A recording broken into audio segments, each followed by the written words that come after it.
Radio Pakistan programme سنیے سائبان پیشکش radio Pakistan Multan.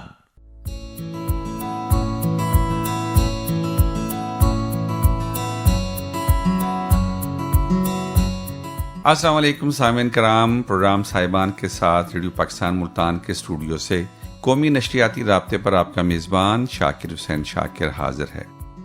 سامعین کرام، جیسا کہ آپ نے ہمارے پروگرام کا نام سنا سائبان. سائبان کا مطلب یہ ہے کہ ہر طرف سایہ دینے والا، سایہ پھیلانے والا، اور اس سے مراد یہ ہے کہ جب ہم گھر کی بات کرتے ہیں تو گھر کے اندر سائبان کی ہمیشہ ضرورت رہتی ہے. زندگی کا کوئی مرحلہ ہو، جو بزرگ ہیں وہ ہمارے ہاں سائبان کی صورت ہوتے ہیں، اور میں سمجھتا ہوں کہ کسی بھی گھر میں کوئی بھی بزرگ جب رہتا ہے تو اس کی مشاورت کی وجہ سے وہ گھر خوبصورت گھر کا ایک منظر پیش کرتا ہے. ہمارا آج کا یہ پروگرام، جیسا کہ آپ کے علم میں ہے، بزرگ شہریوں کے لیے ہم ترتیب دیتے ہیں. اب ہم چلتے ہیں پروگرام کے پہلے سلسلے کی طرف.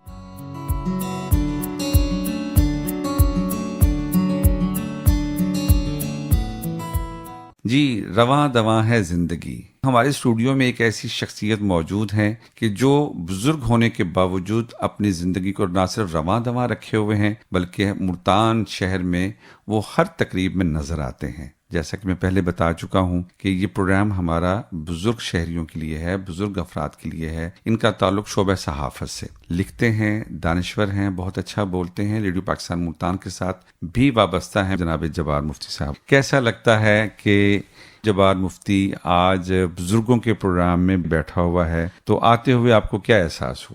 یہ زندگی کے مرحلے ہیں، مدارج ہیں. اس میں اسی ریڈیو پاکستان میں جب ہم نے آنا شروع کیا تو آتش جوان تھا، سارے آتش جوان تھے اس وقت، اور 75 میں یہ اس کے ساتھ وابستگی شروع ہوئی. تو آج اس کو آپ گن لیجئے، نصف صدی تقریباً. جی، نصف صدی کا قصہ ہو چکا ہے. اور یہ بتائیں کہ یہ شہر، یہ گلیاں، یہ کوچے، آپ نے اس کو دیکھا ہے سیاہ بالوں کے ساتھ، اور اب ہم جب دیکھتے ہیں کہ اب عمر کی نقدی جس طرف جا رہی ہے تو یہ شہر کیسا لگتا ہے آپ کو؟ کہ وہ تب اچھا لگتا تھا اس نظر سے، یا آج کی نظر سے یہ شہر اچھا لگتا ہے؟ یہ ڈفرنس مجھے بتائیے. اصل میں اس میں شاید اپروچ کا فرق آ جائے کہ جب ہم نے یہاں آنکھ کھولی تھی تو اس وقت یہ ملک بھر کے سب سے زیادہ پرسکون شہروں میں اس کا شمار ہوتا تھا. جی، بھگدڑ نہیں تھی، ایک زندگی اس طرح بھاگی نہیں پھر رہی تھی، تھوڑی سکون کے ساتھ، اطمینان کے ساتھ چل رہے تھے. تو وہ اب ٹریفک کے شور نے اس کو کافی متاثر کیا. ہمارے ہاں عام طور پہ یہ دیکھا گیا کہ جیسے ہی 60 سال کا ہوا اور سرکاری ملازمت یا پرائیویٹ ملازمت کے بعد وہ گھروں میں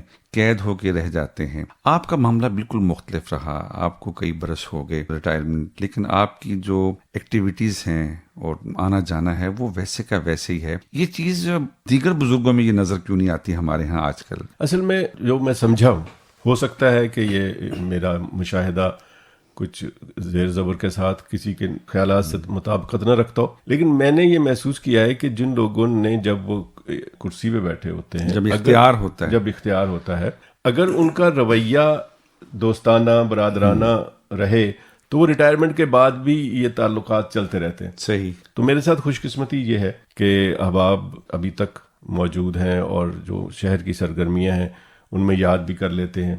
اور پھر جبار مفتی صاحب یہ فرمائیں کہ جب بندہ اپنے پورے عروج پر ہوتا ہے اور اس کے بعد جب آہستہ آہستہ وہ اپنی معمول کی زندگی کی طرف آتا ہے تو پھر وہ اپنے ارد گرد لوگوں کو دیکھتا ہے. آپ کے جوانی کے دنوں میں بزرگوں میں آپ کا اس شہر میں کون آئیڈیل رہا؟ اچھا، یہ میں ایک تو اس سوال سے تھوڑا سا میں اس کے پس منظر کی طرف تھوڑا سا جانا چاہوں گا. میری خوش قسمتی یہ رہی ہے کہ میں کوئی قابل طالب علم رہا یا نہیں رہا، لیکن میں بڑا فرما بردار طالب علم تھا.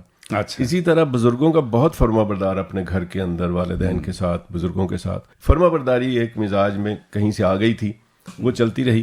اس کا جو پھل ہے وہ اب مجھے مل رہا ہے. اچھا. کہ اب میرے آگے آنے والے اگلی نسلیں جو ہیں وہ بھی مجھے محسوس ہوتا ہے کہ شاید وہ میری اس رویے کی وجہ سے مجھے بھی اب وہی محبت، پیار اور احترام نئی نسل کی طرف سے ملتا ہے. اچھا جواب مفتی صاحب، بڑی اچھی بات کر رہے ہیں. یہ فرمائیں کہ آپ تو کامیاب زندگی گزاری آپ نے ماشاءاللہ. ایسے جو بزرگ ہیں جو بہت پریشان حال ہیں، ان کے لیے آپ کیا کہنا چاہیں گے؟ دیکھیں، کوئی انسان ایسا نہیں ہے کہ جس کی زندگی میں مشکلات نہ ہو، بیماری نہ ہو، یا اور پریشانیاں نہ ہوں. میں اس بات کا تو ہر لمحہ شکر ادا کرتا ہوں کہ ایسی کوئی صورتحال مجھے درپیش نہیں آئی. صحیح. نہ فیملی کے اندر سے نہ فیملی لیکن ارد گرد میں آپ نے دیکھا ہوگا لوگوں کو دیکھا ہے پریشان ہوتے ہیں. میں یہ سمجھتا ہوں کہ ایک صبر اور شکر یہ دو چیزیں اگر آدمی کے مزاج میں آ جائیں تو یہ پریشانیاں اتنا پریشان نہیں کرتی جتنی کہ عام آدمی محسوس کرتا ہے. میں اپنے دوستوں کے لیے جو ہمارا پروگرام سن رہے ہیں، خاص طور پر جو سینئر سٹیزنز ہیں، میں آپ سے ایک دن کا معمول جاننا چاہوں گا کہ صبح کتنے بجے اٹھتے ہیں اور رات کتنے بجے سوتے ہیں اور دن میں کتنا آرام کرتے ہیں. جب تک تو میں اخبار میں تھا، ایڈیٹر کے طور پہ کام کر رہا تھا، تو لیٹ نائٹ سونا ہوتا تھا. صحیح. تو صبح اٹھنے میں بھی دیر ہو جاتی تھی.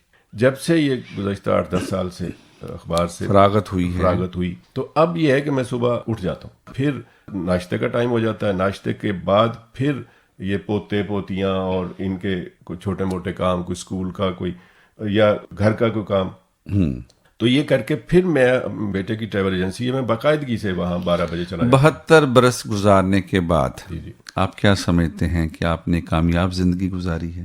ایک ہی جواب ہے، الحمدللہ. ہمارے سننے والوں کو بتائیں کہ کامیاب زندگی، جہاں آپ نے بے شمار چیزیں کہیں، پھر آپ کا جو شعبہ ہے وہ بہت کچھ سکھاتا ہے، لیکن ایک شخص ہے جو 72 برس کا ہو گیا ہے اور وہ اب بھی چاہتا ہے کہ وہ کچھ سیکھ لے، کیا کہنا چاہیں گے آپ؟ جی شاکر، جہاں تک زندگی کے سفر میں کامیابیوں کا تعلق ہے تو یہ میری خوش قسمتی ہے کہ میں طالب علمی کے زمانے میں ہی دوسروں سے نمایاں ہونے کے تگ و دو میں تھا. جب میٹرک میں تھا تو میں اسکول کی اسٹوڈنٹس یونین کا پریزیڈنٹ الیکٹ ہو گیا تھا. تو وہ ایک الیکشن کمپین کرنے کا ایک تجربہ اس چھوٹی عمر میں ہوا. تو اس میں پھر یہ ہوا کہ میں نے اپنی یونین کے تحت ایک باقاعدہ ماہنامہ ایک نکالنا شروع کیا. آپ یقین کریں کہ اس زمانے میں ایک حلوہ پریس ہوتی تھی. اچھا. کہ ہم پرنٹنگ پریس سے چھپوا کے ڈسٹریبیوٹ کرنے کے قابل پوزیشن میں نہیں تھے. تو ایک خاص سیاہی ہوتی تھی، اس سے وہ تحریر لکھی جاتی تھی، اس کے اوپر کاغذ رکھ کے اس کو. اچھا، جس طرح آج جدید زمانے کی فوٹو اسٹیٹ ہے، اس طرح کا ایک حلوہ پریس ہوتی تھی. تو اس میں ہم ماہنامہ ایک چھاپتے تھے، اس کے چند شمارے ڈسٹریبیوٹ کر لیتے تھے اسکول کے اساتذہ میں اور جو شوقین بچے ہوتے ہیں. اس کے بعد جب کالج میں جانے کا اتفاق ہوا تو ہم اسلام آباد میں تھے اس وقت. وہاں سینٹرل گورنمنٹ کالج ایک ہی لڑکوں کا کالج تھا، تو اس کی اسٹوڈنٹس یونین کا بھی میں صدر منتخب ہو گیا. صحیح. ایک تو کالج کا میگزین تھا، وہ تو شائع ہوتا ہی تھا. پھر یہ پہلی دفعہ ایسا ہوا کہ میں نے بیک وقت 2 ہفت روزے شروع کرائے. تو یہاں آ کے ملتان تو میں یہاں کے لا کالج کا بھی میگزین کا اس کا بھی میں ایڈیٹر تھا. لا کالج میں ہوتے ہوئے نا ایک تو کالج میگزین کا ایڈیٹر ہو گیا تھا. اس کے ساتھ ساتھ یہ کیا کہ یہاں سے اخبار شائع ہوتا تھا روزنامہ، اس میں میں نے اسٹوڈنٹس کے پیج کے اوپر ہفتہ وار ڈائری آرٹیکلز لکھنا شروع کیا. تو جب میں 1978 میں جب پتہ چلا کہ ایک ملک کا ایک بڑا روزنامہ ملتان سے آ رہا تھا، تو وہاں جب گئے تو پتہ چلا کہ وہ پہلے سے جانتے ہیں. تو اس لیے وہاں پہ مجھے موقع مل گیا کام کرنے کا، اور پھر اس کے جو one of the highest post resident editor Multan بن گیا اور 10 سال تک وہ خدمات انجام دیں. اس کے بعد پھر وہاں سے جب ریٹائرمنٹ ہوئی تو اس کے بعد پھر ٹی وی چینل پہ director news and current affairs لگ گیا، اور پھر ایک لائیو شو 2 سال تک کرتا رہا. تو یہ سلسلہ بھی چلتا رہا. ریڈیو پاکستان سے وابستگی ہو گئی کوئی 1975 سے. پہلے اسٹوڈنٹس کے پروگرام کر رہے تھے، پھر صحافیوں کے پروگرام، حالات حاضرہ کے پروگرام، گفتگو کے پروگراموں میں شرکت ہوتی رہی.